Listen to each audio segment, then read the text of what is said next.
Bonjour Monsieur Édouard Martin, vous êtes Bonjour. député européen. Merci infiniment de participer à notre séminaire européen The Wind of Change, le vent de changement. Vous qui avez une très grande expérience dans le domaine de l'acier, quels sont d'après vous les grands défis d'aujourd'hui et de demain pour l'acier européen?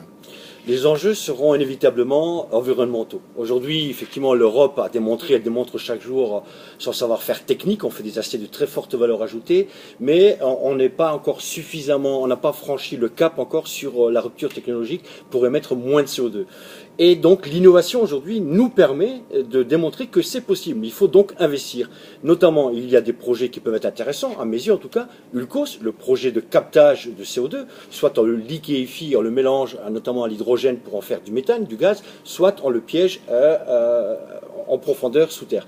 Mais ça sera un enjeu compétitif majeur. Et les Chinois l'ont bien compris, parce que les Chinois, eux, effectivement, émettent beaucoup plus de CO2 que nous dans la production d'acier, et ils ont pris la décision d'investir énormément sur le développement durable, sur l'efficience énergétique pour avoir des aciers qui polluent moins.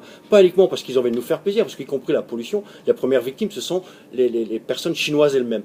Mais demain, puisque nous sommes aussi dans un monde qui est, comment dire, où tout le monde se connaît, tout le monde se parle, la position, en tout cas, le point de vue de la société civile sera extrêmement important et il sera exigeant et exigera de nous de faire des aciers de plus en plus propres, plus respectueux de l'environnement. Donc l'enjeu, il sera là. Et moi, je n'ai qu'un mot à dire, c'est il faut l'innovation, de la technologie, le savoir-faire et il faut aussi surtout investir.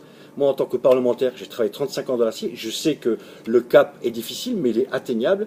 Et je fais partie de ceux qui souhaitent que l'acier reste encore une matière noble, de plus en plus noble, en étant les précurseurs, en tout cas les leaders mondiaux, en produisant de l'acier propre. Merci beaucoup Monsieur Martin. Merci à vous.